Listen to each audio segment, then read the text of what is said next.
estado de coma ou teve morte clínica e se recuperou. A medicina começa a estudar sem preconceitos os relatos dessas pessoas sobre o que viram e o que sentiram nos momentos dramáticos que viveram. Este é Michael Sofulis, um rapaz de 17 anos que leva uma vida normal, mas tem um problema.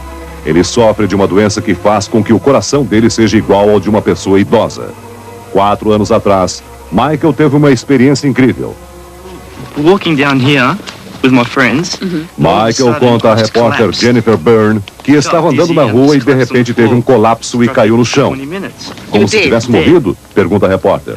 Michael diz que sim. Mas Joe Tucídides, amigo de Michael, diz que o rapaz parecia estar apenas dormindo. Os pais de Michael foram chamados imediatamente.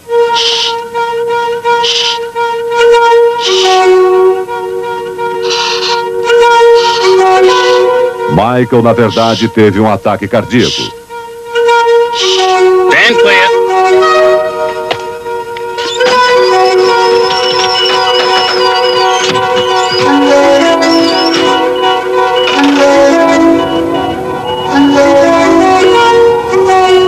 Ele estava inteiramente frio por causa do choque e foi levado numa ambulância para o hospital.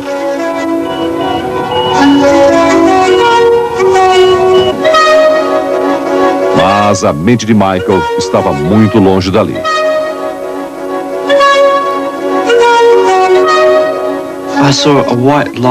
Eu vi uma luz branca, diz ele, muito brilhante, e ouvi minha tia Lina dizer: "Volte, Michael. Todos precisam que você volte." Michael explica para a repórter que essa sua tia Lina morreu há 3 anos e ele era muito próximo dela. Acho que foi por isso que vi essa minha tia quando estive fora de mim.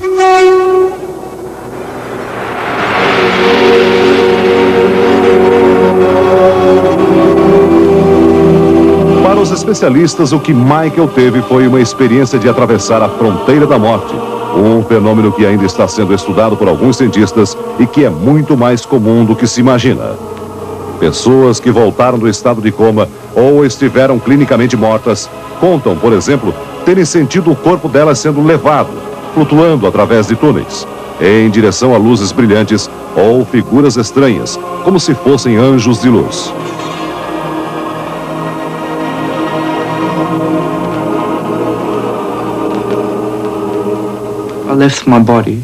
Michael não tem nenhuma dúvida. Ele diz que deixou o corpo e esteve no céu durante algum tempo. A repórter pergunta como ele se sente em relação a esta experiência. Não me sinto diferente, diz ele. Sou o mesmo adolescente de sempre. Acho que ninguém se torna especial por ter passado por uma experiência como esta. A repórter pergunta se ele acha que teve sorte. Sim, diz ele. Sorte porque nesse momento eu estou aqui falando com você e não morto. A mãe de Michael, Helen, acha que viu o filho morrer e voltar à vida. Para ela, o que se passou pode não ter uma explicação científica, mas é um fato real. Acho que foi uma segunda chance que Deus nos deu, diz ela. Meu filho foi enviado de volta para nós. Outro caso de volta da fronteira da morte foi o que aconteceu com o menino Ben Bray. 6 meses atrás, ele recebeu um transplante de coração, mas teve um ataque cardíaco 8 dias depois. Os pais de Ben contam que ele chegou a ser desenganado. Os médicos disseram que a partir daquele momento o caso estava nas mãos de Deus, diz ela. Ben ficou inconsciente durante 6 horas. Quando acordou, Ben contou aos pais uma história impressionante. Disse que esteve com os 2 avós que já morreram e com o irmão, Matthew. Esse irmão morreu 3 anos antes de Ben nascer. A repórter pergunta se Ben brincou com o irmãozinho. Brinquei de pegar, diz Ben. Depois ele me disse que ia me visitar outra vez. Me visitar nos meus sonhos. Good morning, everyone. Good morning, Mrs. Humphries, and may God bless you. Ben Bray está de volta à escola. Aparentemente, ele não sofreu nenhum trauma com a experiência, com o contato que disse ter tido com seres luminosos que sorriam e diziam a ele para não ter medo. O pai de Ben diz que acredita que o filho realmente viu os avós e o irmão, como ele não sabe explicar.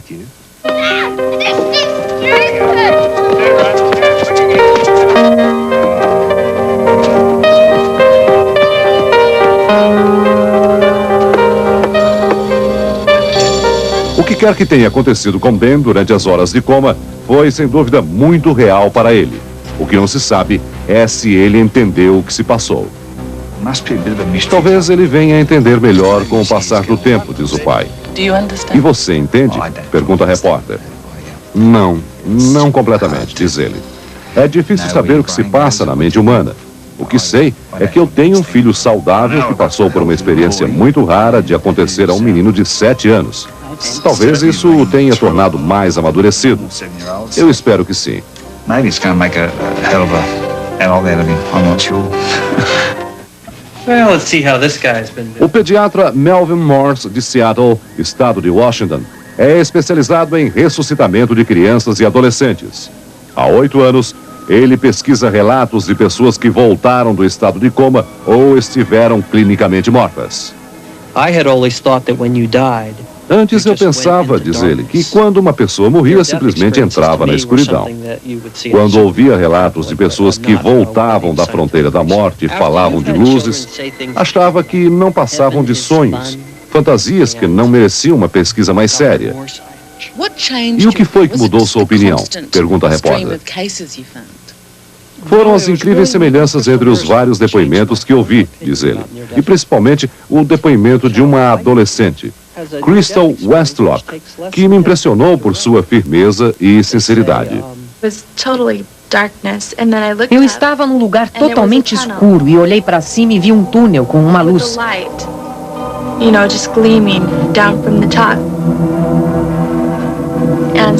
Aí eu comecei a andar em direção àquela luz e de repente vi essa mulher, vestida de branco, com cabelos pretos.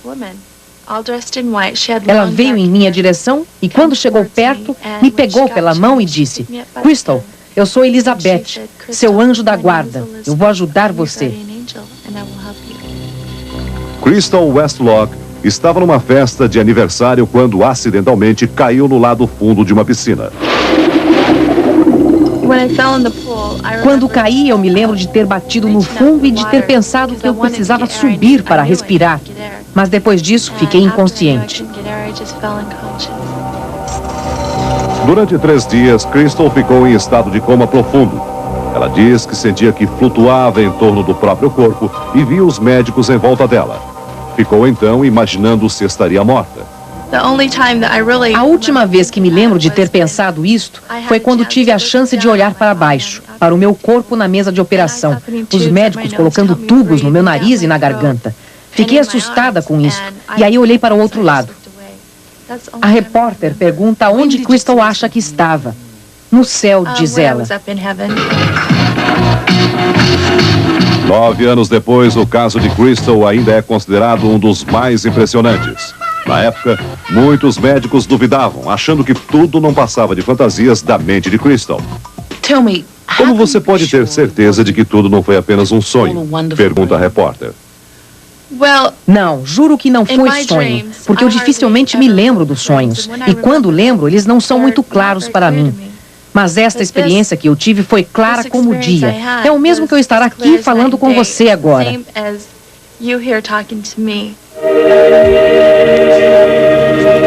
A história tem registrado através dos séculos relatos de experiências semelhantes à de Crystal.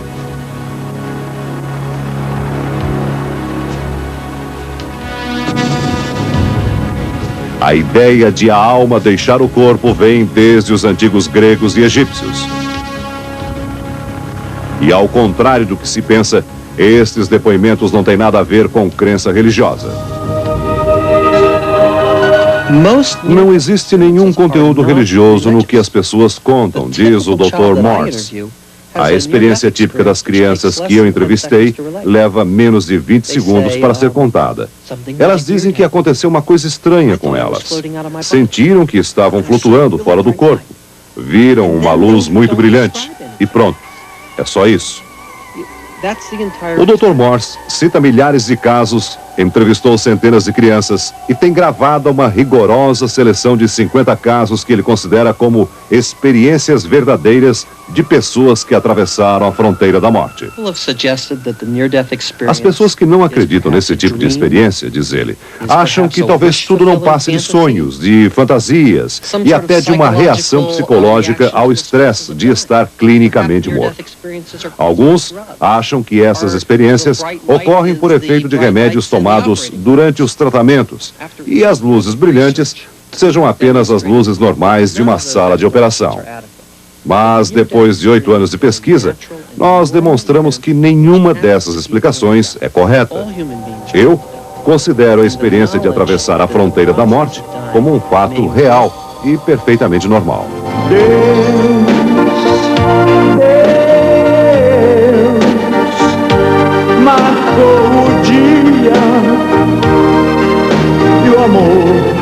No Brasil, o cantor Antônio Marcos, que por coincidência está gravando agora a música tema do filme Ghost, O Outro Lado da Vida, que é um grande sucesso de bilheteria, teve há 1 ano e meio a experiência de ficar 17 dias em coma.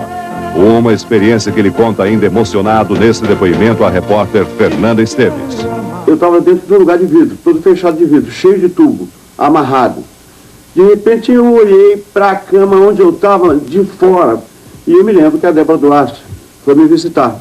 E eu queria falar com ela, porque ela tinha sido minha mulher, é uma pessoa maravilhosa, que eu amei muito. Então eu queria falar com ela, dizer para ela obrigado. E eu sei que ela falava comigo alguma coisa, mas aí ela não estava olhando para mim lá fora, ela estava olhando para mim deitada. E eu então fiquei desesperado, porque eu falava, ela não respondia. Eu falei com a minha mãe não me respondeu. Eu vi um monte de médicos, tentei conversar com eles, não consegui. Aí o desespero ficou grande, porque então eu quis voltar para a cama. Pro teu corpo. Pro meu corpo, porque eu fiquei com medo do que estava acontecendo comigo. Eu falei, isso não, eu não posso ter 2. Aí eu não voltava pro meu corpo, então eu fiquei desesperado. Eu lembro que o cara que estava lá fora chorava, olhando pro que estava lá dentro, deitado na cama. Aí depois apagou tudo, aí eu não vi mais ninguém. Terrível, né? Terrível. Uma experiência que o ser humano com certeza não conhece. E me parece que deve ser assim a passagem da gente pro outro lado. Outro caso misterioso aconteceu em São Paulo com o estudante Newton Pedreira Sampaio, de 21 anos. Em junho do ano passado, ele estava andando de moto numa rua sem capacete, quando bateu de frente com um carro que vinha na contramão. Newton entrou em coma, foi levado para 7 hospitais e acabou internado na Santa Casa. Ficou 15 dias na UTI, 11 dias em estado de coma. Teve 3 paradas cardíacas e 1 parada respiratória. E lembra agora o que viu e o que sentiu durante aqueles momentos. Minha primeira imagem foi me ver na cama com muitos aparelhos.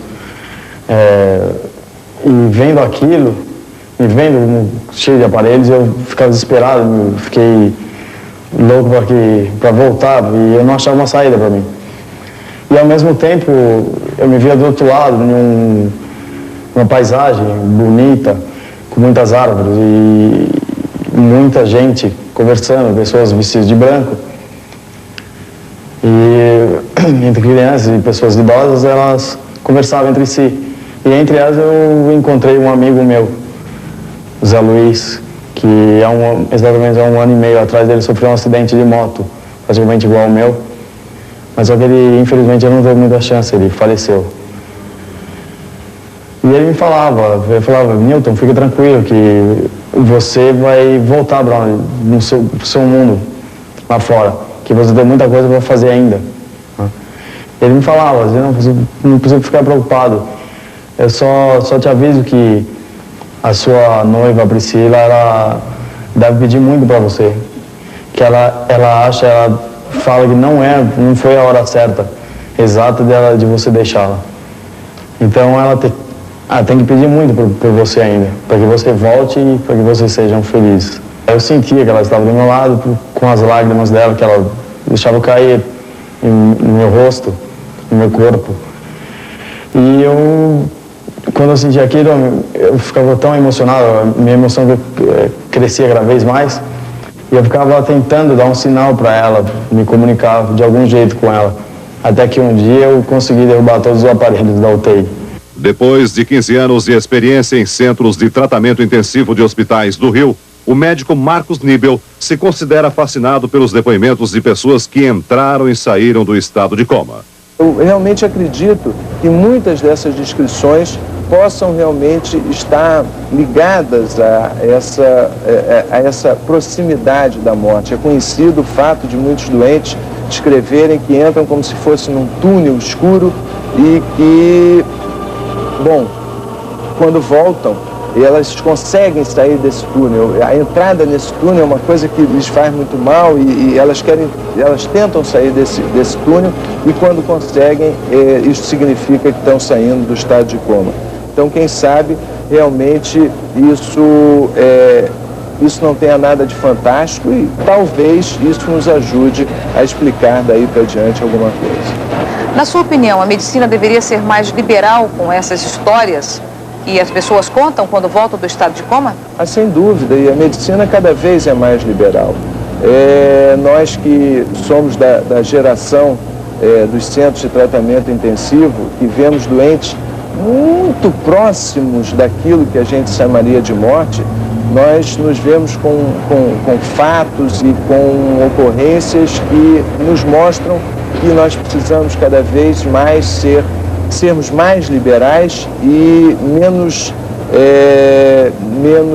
certos da nossa ciência. Quer dizer, eu acho que cada vez que nós avançamos no conhecimento científico, mais nos tornamos inseguros e por isso precisamos aceitar mais os fatos até aqui ditos fantásticos ou diferentes ou coisas como isso.